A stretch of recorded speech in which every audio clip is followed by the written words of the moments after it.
So can we back up now? Yeah, go ahead. Sorry. How do you date an inmate? Okay, so, well, I honestly, I don't know because I never have. So this is all speculation. You're listening to Let Me Tell You Why You're Wrong.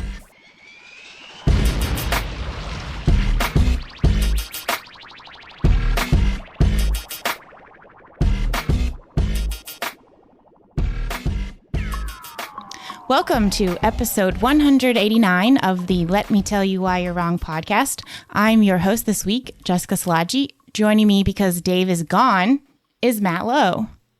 Hey, how you doing? Good, Matt. How are you? I'm good. How's your week been? How have you been? Well, not just your week, but since the last 2 months, I guess, since you were last on the show.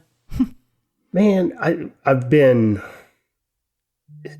busy with work and at the same time not.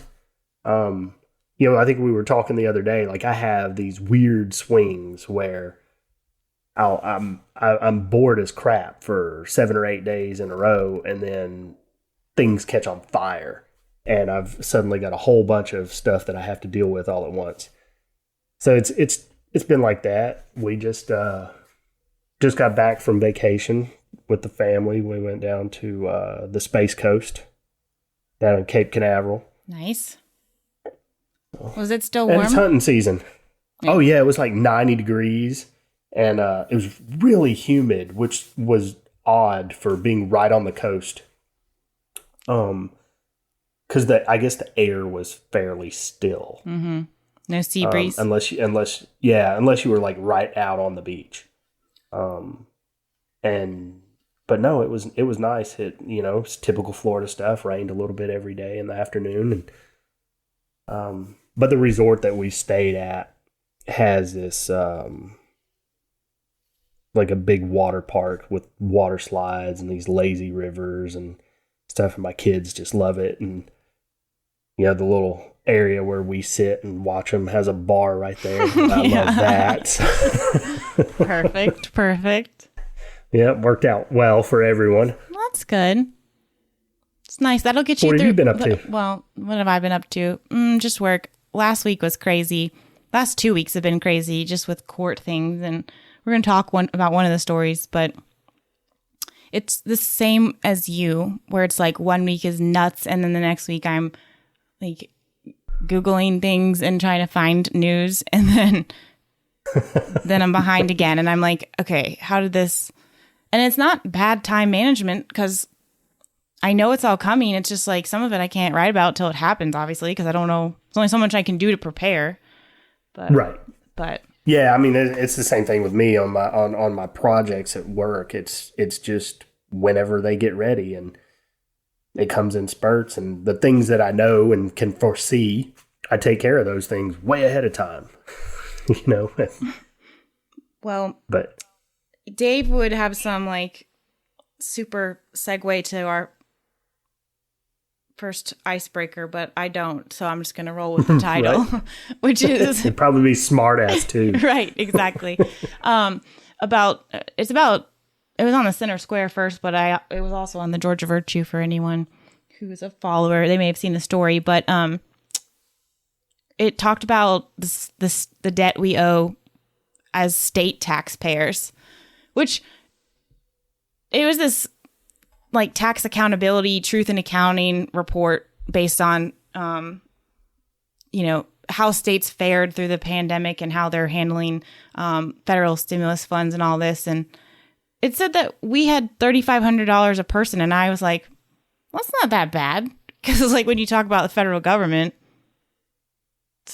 So is it per person or per taxpayer? Per taxpayer. Because what is it? Like half don't pay taxes at all. Correct. Last year, Dave and I talked about this a few shows ago, but last year was like the lowest number of taxpayers ever. We had finally dropped below that 50% threshold of Americans paying taxes, but they said it was supposed to tick back up after the pandemic. I'm like, yeah, sure, okay. Right. Sure it will. Yeah.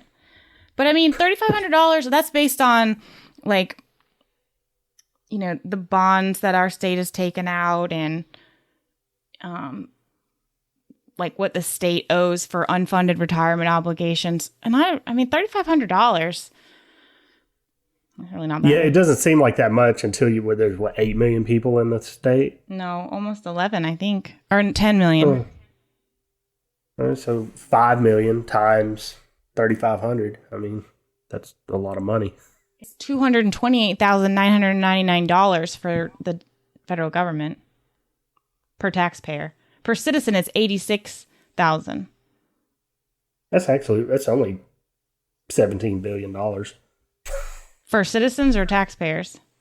Well, the 5 million times 3,500. Oh! I'm like, what are you talking about? Because I was like, I think we're in the trillions now, but but no, just for Georgia. Yeah, and we ranked 23rd in the nation, which isn't even. I mean, so we do Map Mondays, and we did them. We've been doing them for years, like in writing in general, and it always ranks the states on different things, whether it's like like retirement for seniors or which state's best for military or all these different things. And I swear to goodness, Georgia is always between number 22 and number 27. Like we're just mediocre at everything. Right. But whatever. It's funny. I look at a bunch of lists like that where they do that. And you know what consistently ranks in like the top 5? South Dakota. Well, and that's like across the board, like people that are happiest in general with their life, retirement plans, mental health access, healthcare access, like all kinds of things. South Dakota is somewhere between 1 and 5. It's probably rooted in the fact that they don't have neighbors. Right.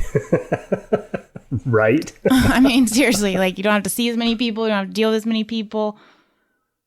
Because I'm happier down here than I was in Atlanta with all the traffic and neighbors and everything. Right. But I want to be out west. We know that. We do. I could do South Dakota, but it'd have to be like the western side of South Dakota. Have you ever been to South Dakota? I haven't. So I've driven it from west to east. A couple years ago when we were coming back from an elk hunt in Idaho, we specifically routed our way north because going to Idaho, we drove across Nebraska. And if you've never been there, don't bother. There's a reason they call that a flyover state. But it was just long and straight, and there was nothing there until right at the end. You know, it's like, oh, look, there's trees and a hill. Oh, and we're in Wyoming now. But coming back, we specifically routed around and came through Montana and then South Dakota. And it really, once you hit the eastern half of South Dakota, it wasn't any better. It was wheat fields and oil pumps. So, cool. Which is way off topic from your Georgia's debt burden. Well, that's okay.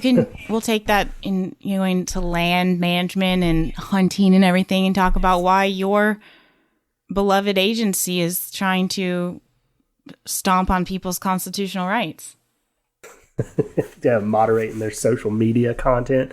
So I got their press release about that because I've been signed up for DNR's press releases and like the Agricultural Commission and those, just to kind of keep tabs on those because they do a lot of things that matter to me. And so I got the press release and it's all titled, DNR is going to start moderating social media content, but it said nothing. Like it didn't even explain like what they were trying to moderate. So it was a really odd press release, and I got it a few times because I'm signed up for various emails through. Sure, they have different divisions and stuff, and right, yeah. And so every division that I'm signed up for sent me the email, but it just didn't say anything. I'm like, great, they're going to moderate their social media content. How?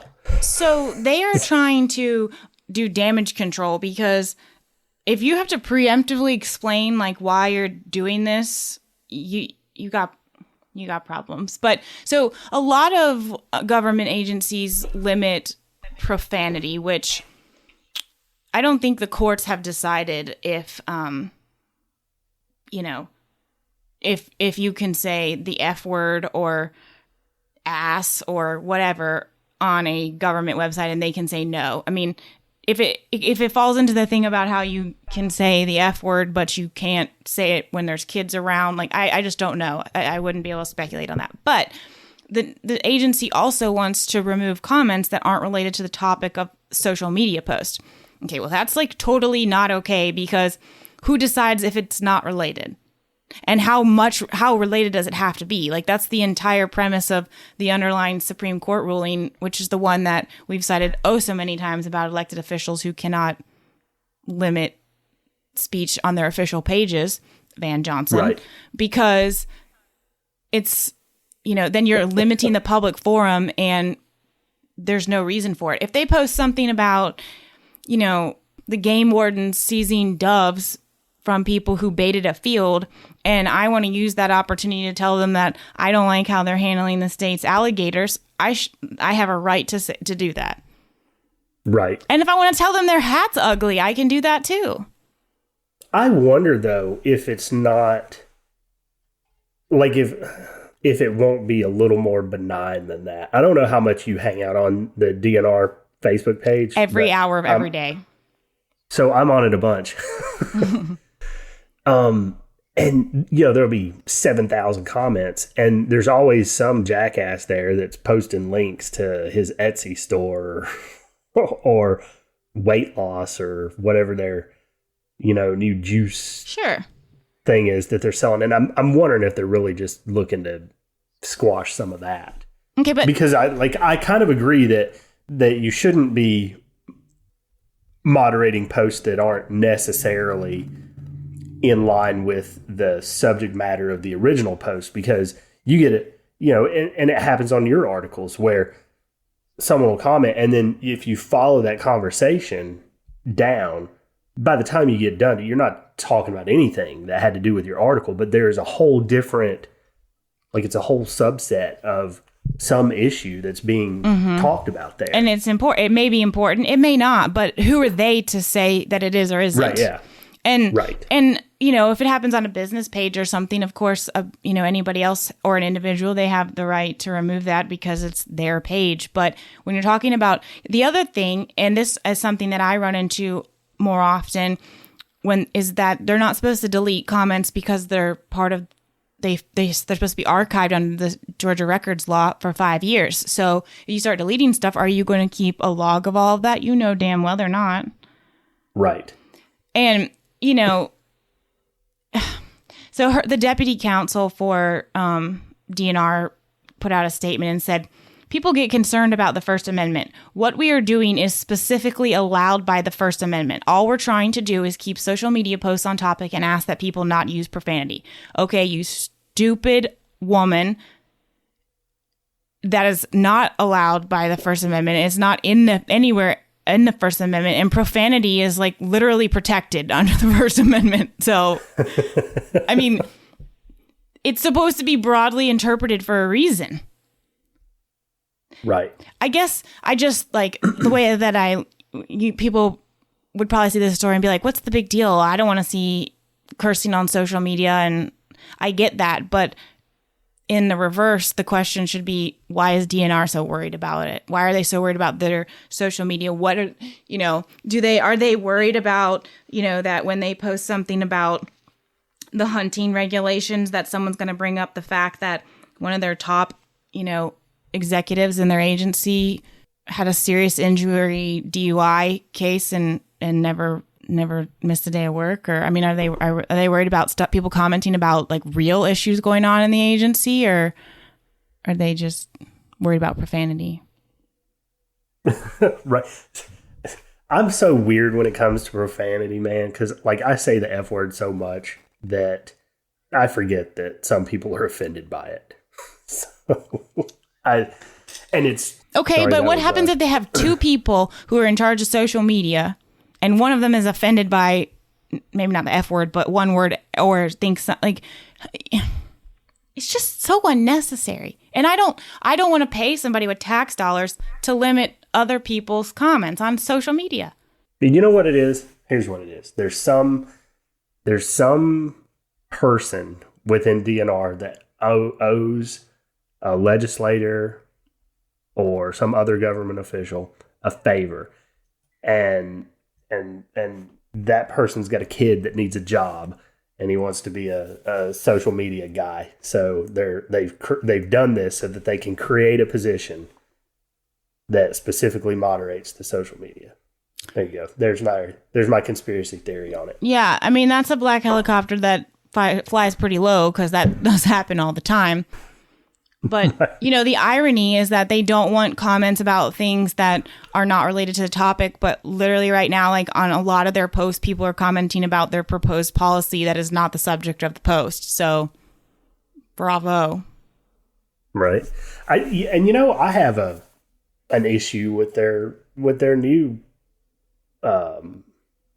stuff that came out this year. In fact, I asked you to submit an ORR on it. Yeah, I may be a little miffed. I everything I said about the archives and records and, the subjectivity, but I'm a little put out with them because they play whack-a-mole with their open records, and you send them something, they're like, I never received it. Sure. Right. You're right. I just, it's just out in the middle of email space, just waiting, along with all of the emails you sent to the city of Dallas. Right. Which will never get answered because that mayor is gone. Yeah. He ran for Senate, right? Yeah. Got beat. That's a shame. By a school board guy. Well, but no, DNR, they're not looking too good right now. So they are anti-transparency and they're anti-public feedback. So go sit in the corner. Right. You know who's on the DNR board now, don't you? Who? Nick Ayers.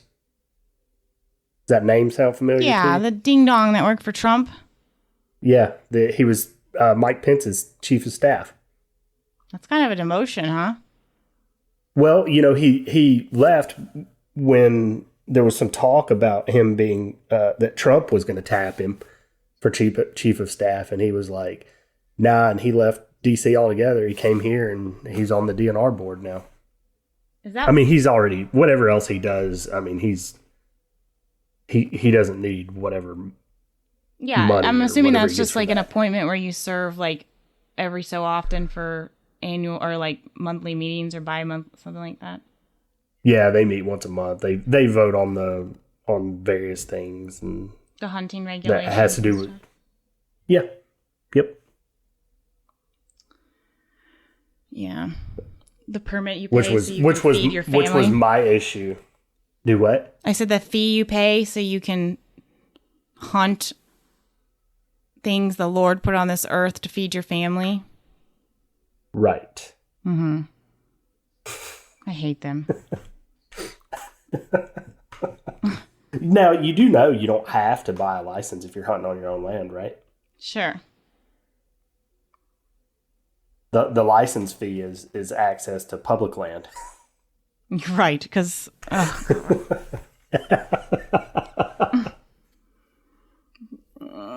the land I already pay for with my $3,500 in debt every year. So one of the things that and I'm going to circle back to that actually, is I read something somewhere that said that states were not allowed to operate with a deficit. Like they all have balanced budget amendments and things like that they run by. Does Georgia not have that? We have a balanced budget amendment because Schaefer was one of the things he pushed back in, like right after the Republicans took,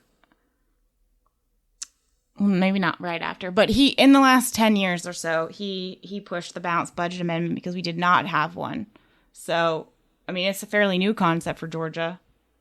But I think that like our budget is balanced, but the debt is tied to bonds, which they don't factor in the budget because that's how government calculates. Like, it's like they don't factor in their credit card debt. Like, it's like, it's the dumbest thing I've ever heard of. Like, okay, sure. I mean, they this doesn't count. Exactly. I actually had I think it was the McIntosh County Sheriff's Office. I filed an open records request one time with them. Well, like 15 times with them before I actually got it. But they finally sent me their accounting documents, which were not even like a spreadsheet. It was just columns in a Word doc that they had listed. And they used a pen to write, like, it was supposed to be like all their expenses from January to December for 2 years. And they just crossed out with Sharpie like 15 line items and said, don't use this, ignore this. I'm like, no, you don't understand the point of the request. Like, you know, I just, and the attorney is the one that sent it to me. But that's kind of how Georgia does their budgeting. They're like, just ignore this. So, but I would like to do I think I'd like to do loan applications that way. Sure. Or your taxes, like, ignore this. Sure. Speaking of money that people just have to burn, did you see that PETA's offering a reward for some turtles that were stolen?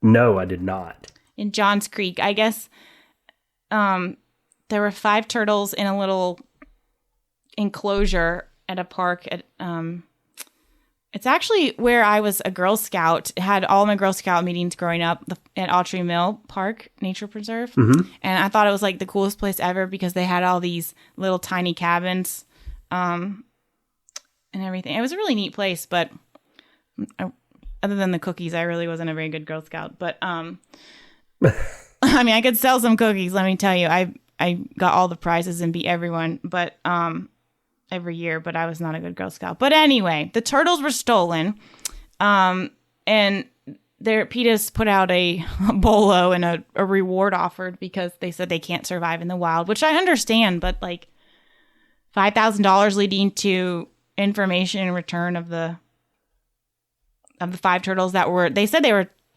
video showed them being taken by teenagers. Like they're probably gone if they were taken by teenagers. Right. Yeah, they tossed them into the closest lake. Yeah, jerks. They're box turtles, those little ones. Right. I don't know. I mean, I think that kind of falls within PETA's wheelhouse, maybe. Though I have my own issues with PETA in general. Yeah.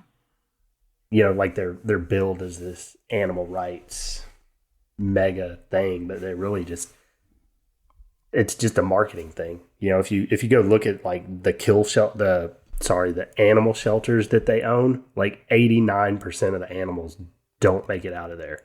Like they kill a bunch of them. Okay, well, they lost all their credibility with me when they had Lady Gaga be their spokesperson, and then she showed up to an award show dressed in meat. Like she made an outfit out of raw meat. Right. So meat's murder. Right. So which is it, PETA? So I've got a fun turtle story. Oh, well, it doesn't have to do with these turtles. Well, tell us. It's turtle time. Go ahead. So last week when we were on vacation, we went out walking on the beach one night and found a loggerhead turtle nest that they had staked off. Mm-hmm. And the next morning, my 6-year-old wanted to get up early and go look for seashells. So I got her up at like 6:30 and we went down to the beach, just me and her. And we got down to the area near where that nest had been flagged off. And somebody rolls up in a four-wheeler and starts poking around in it. And I was like, let's go see what she's doing. And Ava was like, okay, Dad. So we walked over there, and the lady's got like this sea turtle shirt on and stuff. So she was older. She was probably in her late 60s or early 70s.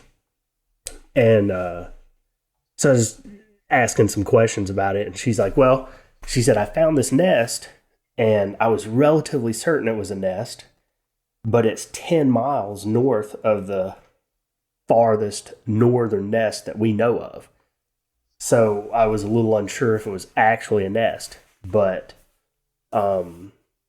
we watched it, and the amount of time has passed for the turtles to have hatched, and we haven't seen any evidence of that. So I'm here to dig it up to figure out what happened.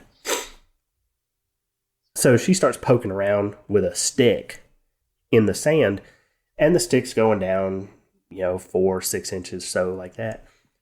And she's like, I can't find it. I don't know where it's at. And then all of a sudden that stick sunk into the sand 18 inches. She's like, oh, there it is. And so she pokes till she finds the edges and then puts on gloves and starts digging it up. And she digs it up and starts finding all of the eggs. And there were 93 eggs in it. Oh my gosh. And 80 of them had hatched. And they assume made it to the ocean. And then there were 7 that had partially hatched, but the little turtle bodies were still there. Oh. And then 6 that hadn't hatched at all. And so she called it a nest inventory. And so she was writing down all kinds of information about it and stuff. It was really cool and really neat to watch. I bet. And so I found that that's a very middle of the road nest size that they typically have anywhere between 70 and 140 eggs. And the turtle may lay, 3 or 4 nests, and she'll do some closer to the water and some further away and whatever, because tide and everything. But where we were was right at the mouth of the port. If you've ever been to Port Canaveral, we were right on the south side of that.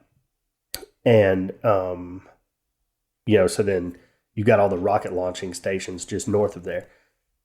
And so I was asking her, I was like, what's the predators?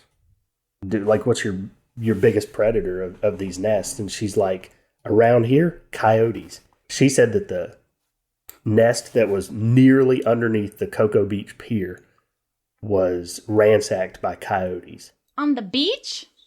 On the beach. That blows my mind.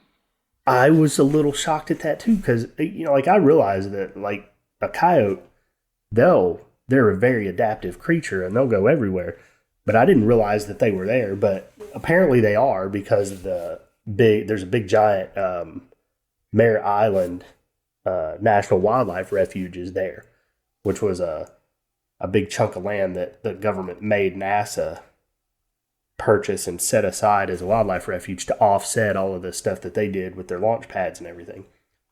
But yeah, coyotes. And she said it's because they can sniff them out.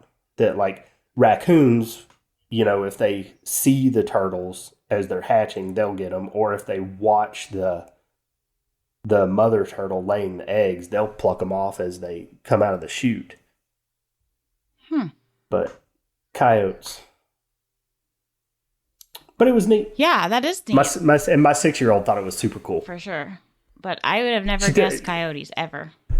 Not me neither, not in 100 years. I thought for sure raccoons, and we saw an armadillo as we were walking to the beach that morning. What? And I thought, yeah, nearly stepped on it. Because now they've got that area kind of between the beach and the hotels that's all protected. So they put these boardwalks in and they let everything else kind of grow up on the sand dunes.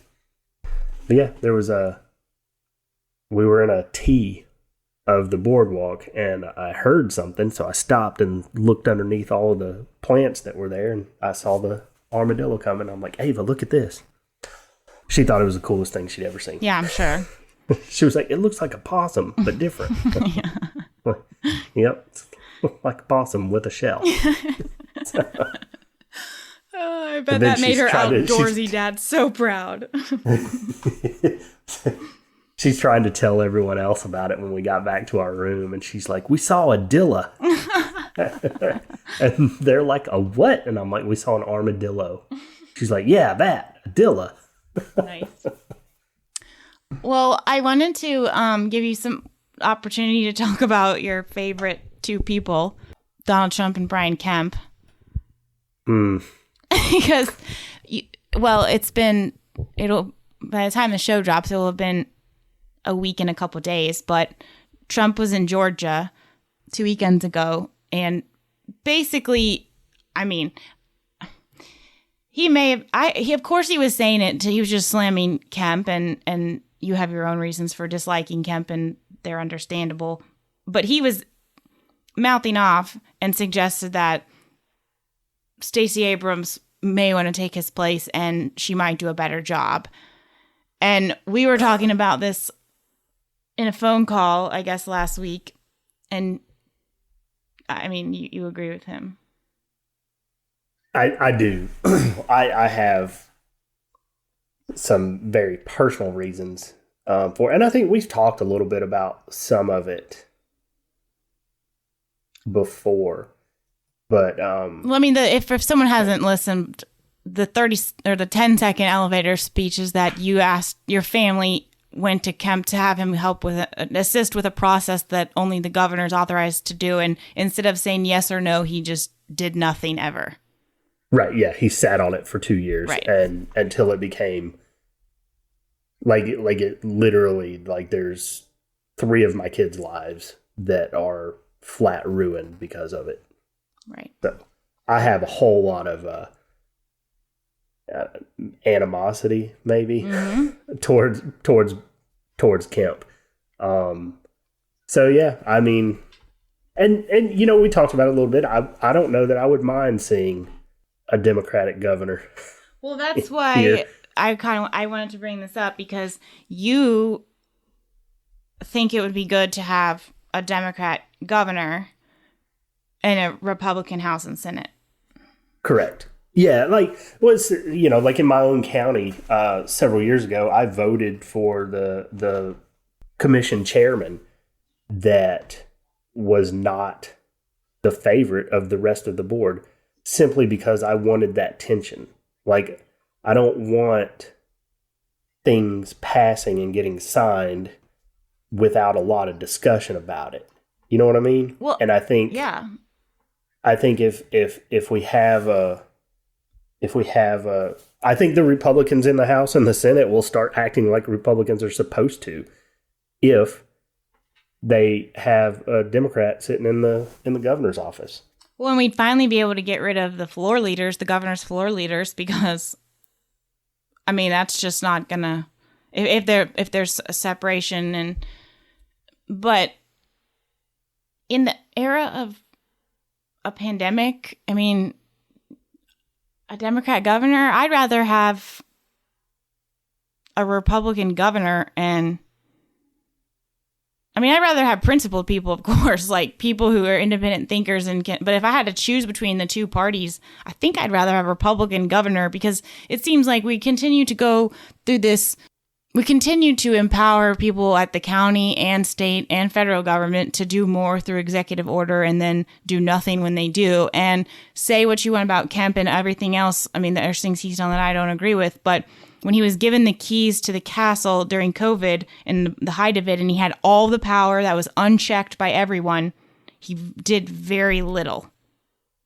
Right. And I appreciate that immensely, because look at other states, like, they're freaking clusters. So, right. My dad is in Oregon right now, and they're full on enforcing mask mandates still. And meanwhile, like we've had football games here where not a single person in the stands is wearing a mask. Right. Yeah. I mean, like I said, we just went to Florida back in July. I went to Vegas, where I'm largely, you know what the pandemic did for me? It made me very busy. Like, I'm probably one of a handful of people who actually made more money during the shutdowns, because you in funeral homes. Right.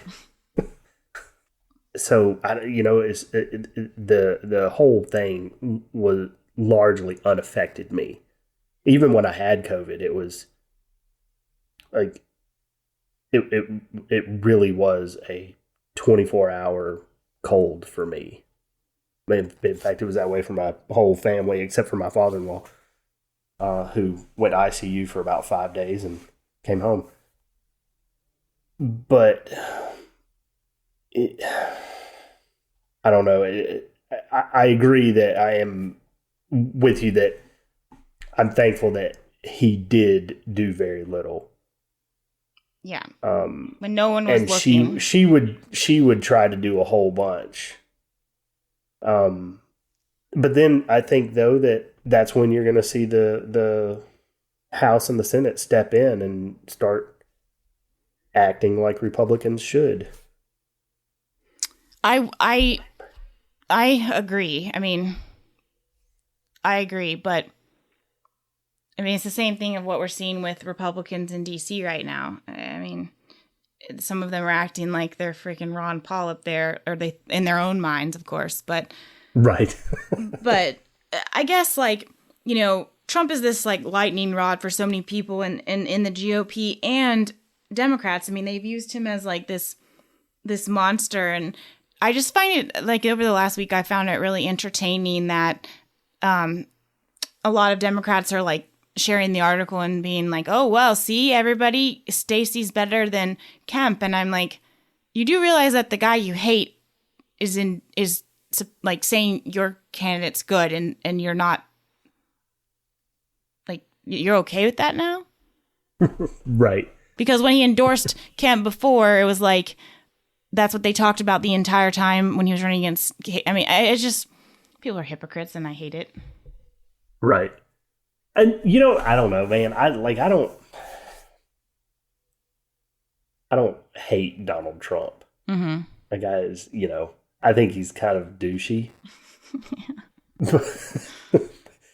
But I also think I think he probably has like a really dry sense of humor that doesn't come across that well in TV interviews or when he's on, you know, doing pressers or whatever. And I think that probably gets him a little bit. I don't know. I just, like I said, I dislike them all. They all suck for various reasons. It's just we're stuck in this loop now of who sucks less in the moment. And then, you know, it's like you said, all the Republicans up on Capitol Hill right now, they're beating the freedom drum. It's like, well, where the hell were you 4 years ago? That's the shirt I'm going to wear to the polls. Who sucks less in the moment? That's who's getting my vote. This is a good time to remind you that these are our opinions and not those of anyone not on the show or any respective company for which we may work, own, or otherwise associate ourselves with on a regular or irregular basis. And this week, if you have any complaints, you can send them to Dave.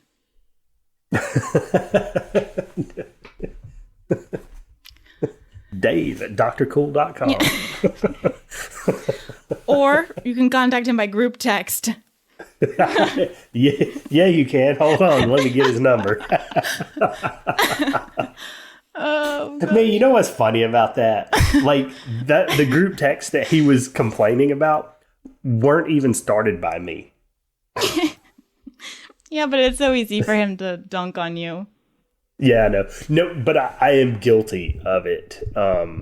Several years ago when I was getting a new cell phone, like I was sent out these massive, you know, like I had as many people on the text messages I could, as it allowed.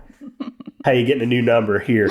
And I would say things like, do not reply to this because everybody else on this text message does not want to hear you ask how my day's going or whatever. Right.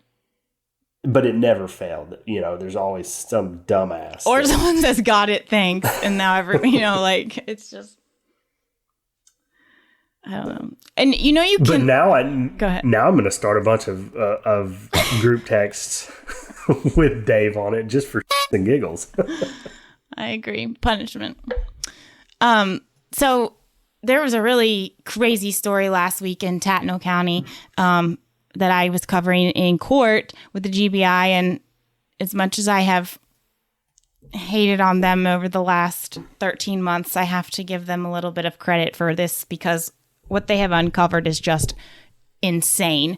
So in January, this 88-year-old man was killed in the city of, or in Glenville, and it was like the middle of the night. Old white man, like upstanding guy in the community, family that's been around for generations, that all still live here, and he was like multiple gunshot wounds, just, and tragic. Like, of course, I mean, we've had these types of conversations. It's sad when anytime anybody dies, but like when most people have a sensitive spot for older people. And it also is one of those things where like he was just a really good and wholesome person. So you're thinking like, was this a robbery gone wrong? Or, you know, what would be the incentive to try to, or to for this to happen? Like, what caused this? So that happened in January. And I have a nerdy best friend, and we talk about court cases all the time. And we would like routinely, like every other week, be like, gosh, I can't believe there's nothing on that Glenville murder. And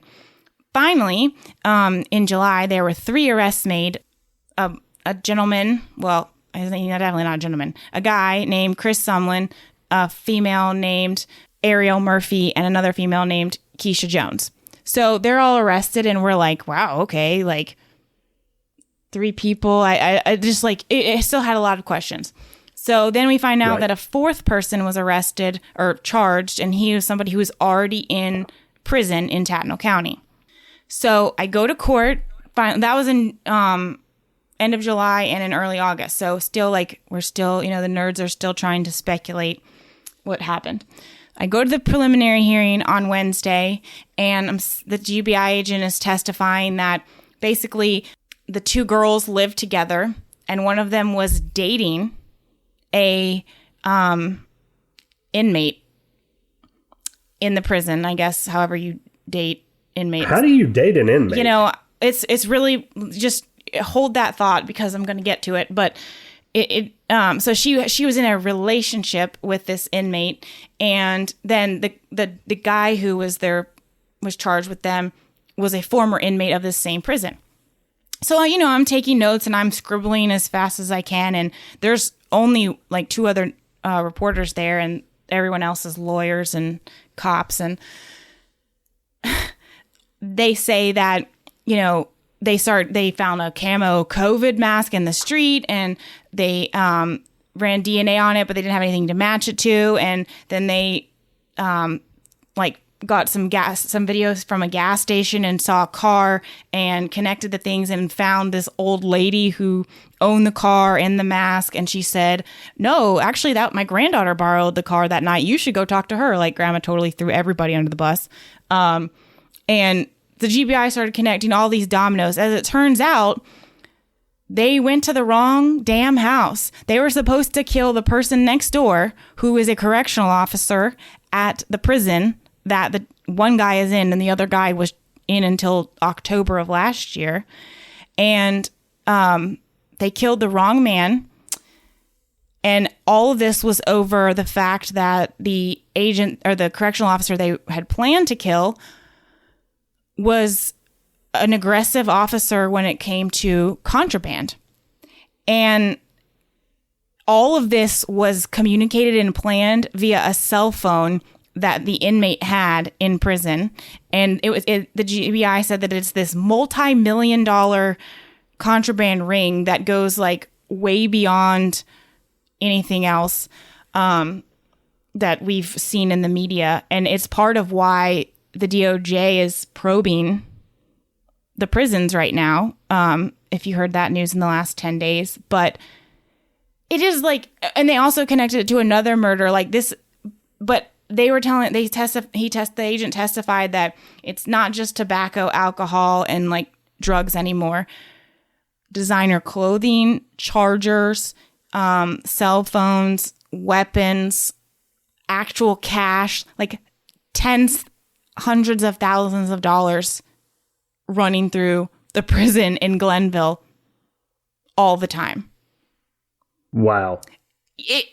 When they when the agent was testifying, I mean, of course, it's so quiet, but like when they said they went to the wrong house, it was like in the movies where everyone's like,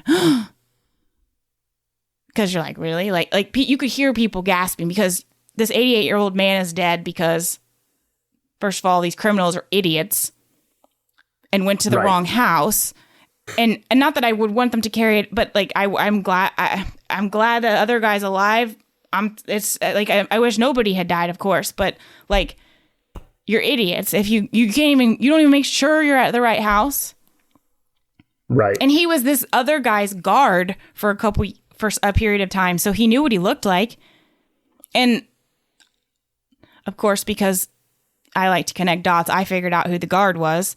They haven't released that information, but you know, I was like, let me handle this. And I figured out who it is. They're like 60 years apart in age. Like there's no possibility. But right. And it was just that was just one of those things where they were so tunnel visioned on we're going to go inside and kill the guy that's in here that shot him with a .22 rifle and he was still in bed. And like I said, it's tied to another murder in Wayne County, and they haven't really like detailed how it's connected, but there's a father of 3 who was sleeping in bed with one of his children, and they supposedly like stormed in and threw the kid off of him onto the floor and blew him away. Wow. Over prison contraband. So it begs the question to me of like right, I have so many questions right now. Well, and one of them is when are we going to talk about the warden? Right. Because I mean, GDC moves wardens around like most of us change underwear, probably. I mean, there's so much turnover, like I don't know that anybody, but there's no way you don't know this kind of thing is happening. And designer clothes being smuggled in and out of the prison. Please tell me that a Gucci something or a Louis Vuitton something doesn't look out of place with the orange jumpsuits. Right. And the Crocs. Like, so they're supposed to be wearing how Nikes. Lucrative is that's got to be it's got to be a business. So they reportedly paid one of the females, the driver, $3,000 to do this, and they pay the other guy an undisclosed amount. But my understanding is that like tens of thousands of dollars a month, and it's all done through Cash App, and then I'm speculating here. I don't know what, like, there's actual cash too, and I don't know if it's like being laundered, or I don't know if they're printing it in there or what, but it's actual cash, and then they use Cash Apps too. But like somebody's running it, obviously. I mean, is this like for sure? Is this like a mob type business or cartels or? So I've said since I moved down here, because I started looking into the Georgia Department of Corrections several years ago because I remember that. The violence. I was baffled by the inmate on inmate violence and the inmate on guard violence, and that's one of the reasons why you can't find good people. They don't pay them enough, and then it's so damn dangerous. Like, what's the point? So you have people who are willing to be part of whatever it is just to, I don't know, not get killed and to make a living wage. But when I was investigating and I found all these open records and stuff, I mean, there's 3 prisons in Tattnall County alone, and it's not that big of a county. So many people locally work there, or have worked there, or, have pensions and stuff from the system. It's the livelihood of so many people. And the local papers refuse to print bad things about what's happening. The community refuses to talk about it. And on the state level, they try to say that it was, like they couldn't give out inmate information. So like whenever you see like a press release on Facebook about an inmate dying in like Lowndes County or Valdosta Prison or anywhere around the state, before you can even figure out who it is, they've already taken them off the GDC database. Like, they erased the record of them. And they have a graveyard in Tatnall County where people who are unclaimed are buried, prisoners who were buried. And there was all these people, all these new graves. And I'm like, so I filed an open records request on inmate violence, and they said that they couldn't release it because they couldn't give out the personal information of these people. And I'm like, okay, well, first of all, they're dead. Second, if you can't give me any, like, they wouldn't even give me a list of like John Doe 1, strangled, John Doe 2, stabbed, nothing. They wouldn't give me anything. And they wanted something like $12,000 to even run the reports. And I mean, that was when I've been down here like 15 months. I didn't have, first of all, they're still calling me a blogger. Second, I don't have $15,000 to dish out to the Georgia Department of Corrections. And I wasn't as bold as I am now about fighting them. Right. But I've said all along that it's like perfectly constructed in all these communities where there's a prison, that either a community is so reliant on it that they don't want to talk about it, or they can't risk, the bad publicity, or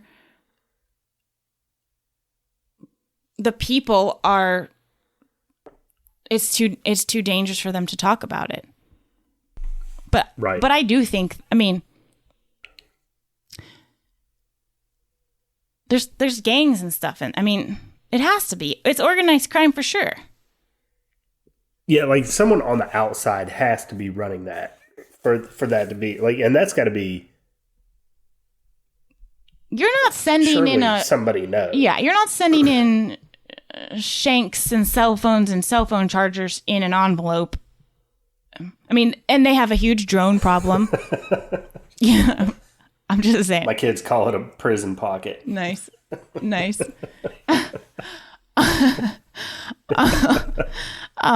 But I mean, the drones are a huge problem. But guards bring it in. Like, if you look at the counties that have a prison in them, you look at their jail logs, they all have at least 5 people, and that doesn't sound like a lot, but when you don't have 3 prisons and you just have 1 prison in your county and not that many people work there, and you've got 5 of them who are either sleeping with an inmate or bringing in drugs, like, that's kind of a big deal.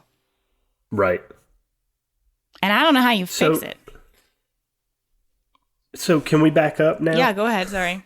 How do you date an inmate? Okay, so, well, I honestly, I don't know, because I never have. So this is all speculation. But at this prison in particular, it sounds like there's not a ton of rules. So clearly, I mean, like, I'm not sure if she can just go if she was going in or what. But and then what's super, I don't know if she used to work there or not. Like, not everything has come out, because the woman who was in the relationship with them owned well, she did own a boutique. She's about to own a whole bunch of nothing. But the guy who she dates is 25, and he's been in prison for armed robbery for 11 years. So he went in. Oh my God. Yeah. So, I mean, I don't think, unless they were childhood sweethearts. Are conjugal visits an actual thing? No. Okay. Not in state prison. Thank God. Oh my God. Ugh. Like, there's just too. God, no. I'm still like. Now I knew this woman this one time. I bet you did. No. Like, she was a friend of a friend kind of thing. Mm-hmm. And like, we would all, we're out hanging out, and she would get this phone call and go sit and talk. And I'm like, who the f*** is she talking? Oh, sorry, I just dropped the F-bomb on you. Sorry, Eric. Eric will believe you.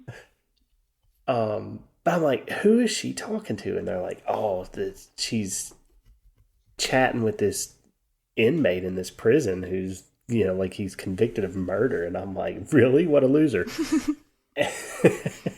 And like, turns out when she got off the phone, I started giving her all kinds of hell about it. And like, she's sending him like $150 a week and talks to him every day. And when he heard my voice in the background, got all irritated about it and wanting to know who I was. Yeah, because when you're in a cell, that's a great time to pull the jealousy card. To be jealous, right? Well, I mean, there was nothing there. Like, my wife was present. Of course. for this stuff. But I was just beside myself. I'm like, what kind of loser like has nothing better to do than spend an hour every night talking to this inmate and sending him money? Like, so I know people. I have a friend who significant other is in another prison in Tattnall County. They were together before, like long time before, and right. She goes for a visitation and all of that, and obviously like calls and writes letters and or they can do emails and stuff now, a lot of them, but and they don't have any. So I would be okay with them being allowed to work to pay for expenses like within, but they don't pay them. It's slave labor, literally. Right. That the state gets paid, or the by municipalities and stuff, like they contract them out and the state keeps the money, but like we put people in a position where they're reliant on. This goes to both issues, like the lady who was sending money, because I'm sure there are plenty of inmates who tell people on the outside that they love them, so they'll send them money, and they don't love them, and it's just a super toxic situation. But also, right. you put these people, you take away their freedoms, and I'm not saying they're not deserving of it. Most of them are, but you don't give them any method to talk to the outside world, because that costs money, and stamps cost money, and food costs, like decent food costs money, because they only feed them 2 meals a day on some of the day, like just certain things like that. And then you don't give them the opportunity to earn anything, so they're either going to beg, borrow, or steal. They're criminals. Right. Most of them are criminals. Like, right. They're there for a reason. Right. The ones that are in a different situation, who either like have gotten their life back on track, or genuinely made a mistake, or are in there, God forbid, wrongfully convicted, like they have people on the outside sending them money because of the circumstances. But I mean, you're expecting criminals to have nothing, get nothing, and then be content with it. Right. No. So like, I don't know, like your friend, that's a different story. This chick, like, met him on Facebook, and I had questions about how the hell she managed to meet a dude on Facebook who was in prison. I'm like, what's he doing with Facebook in prison? But I had somebody reach out to me on a Facebook account someone from the area, like I knew who it was. The name was fake, obviously, on Facebook, but I was like, everyone had been talking about this when I first moved down here. Everybody had been talking about him, and they're like, yeah, he's in prison. And I'm like, oh, okay, like he definitely deserved to be there based on what I heard. And he sends me a message and was like, yeah, I like your articles. And I was like, is this happening right now? Is this live? Like, I didn't even respond, because I was like, I'm right, now I would be like, how's the Wi-Fi in there? Like, I would have all kinds of questions now, but that was like when I was super naive and also terrified of the concept of an inmate. Now I'm like, yeah, I know plenty of people who are in prison, or like my social network has changed so much in the last 6 years.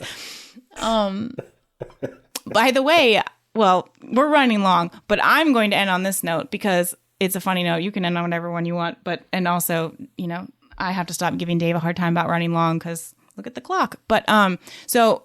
Right. One of the first meetings I was ever at, I met some people who were considerably older than me, but they were like the same people at the meetings. They were routine or frequent flyers, I guess you could say. And one night, one of the gentlemen who was always there was not there. And I asked, if everything was okay. I asked other people if he was okay. And they said, yeah, he had something come up with family. And one of them was like, did you know he served time in prison? And I was like, no, I didn't. What for? Again, this is the 25-year-old girl from Alpharetta. Right. And the lady says, murder. And I was like, huh. And I was like, did he really do it? And she's like, I think so. I'm like, cool. So I, of course, go home and Google him. It was bad. It is really bad. Oh, yeah. Really bad.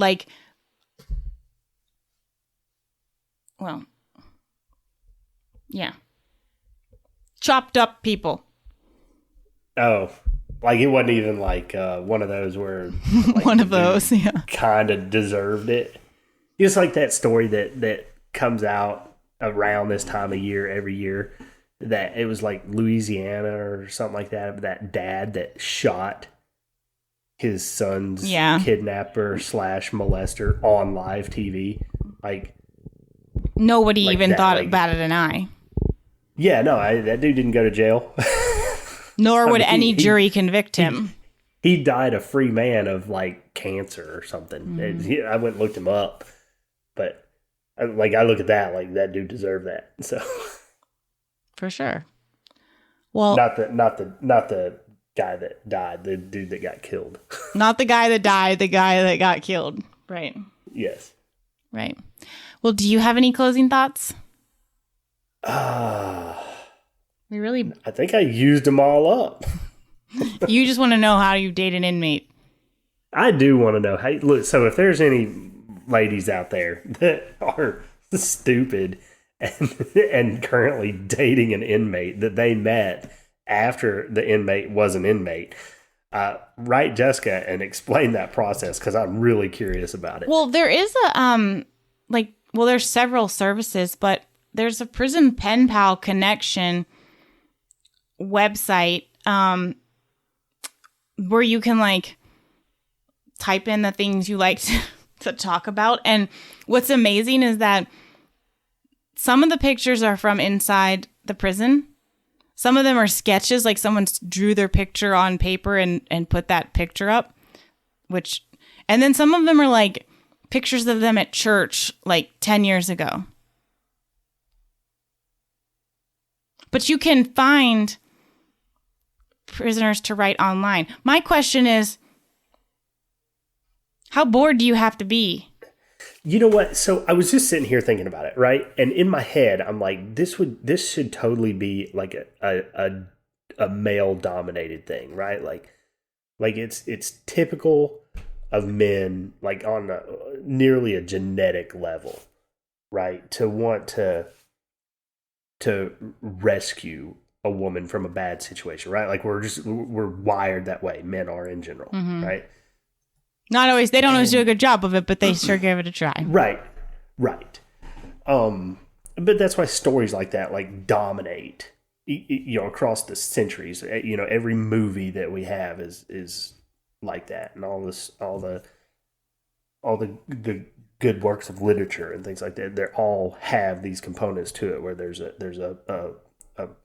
a battle to be fought and a beauty to be won and whatnot, right? So it's just a thing. But then I was why is there not more dudes doing this? But then I got to thinking about it, and speaking to the women in my life who have been in seriously toxic relationships that they knew were bad to start with, right? They've all said, I thought I could change him. I thought I could fix him. Right? Uh-huh. And I'm like, well, okay, maybe now if that's the mindset, I can see where this plays out. I don't know. I guess that's you're gonna fix him you're gonna fix him via. I mean, right. I'm gonna fix him through the mail. Weekly visitations. No. All right. Well, All right, I guess my other closing thought question is how the hell is an inmate sitting on Facebook? because they have phones. My question is, who's paying the bill? These women Well, not always. These that are trying to women. fix them. First of all, I am on meetaninmate.com right now, and I'm looking at the featured ladies, and there's like, well, first, I mean, Micah is a female, but Jessica, Micah, Anna, Amber, Brandy, Terry, Jasha, they're looking for men. So obviously, Meetaninmate.com. Sorry, it's I'm headed there right now. inmate.com/ladies. But Eric is going to hand our asses to us for going this long. But thank you for coming on the show, and I hope you enjoy your search this evening. We'll have you back to after you write your first letter. No, I'm not writing any letters at all. Oh, look at that. Anna has a picture of a dude. That's from California, 32. No, Arizona, age 30. Oh, I see here.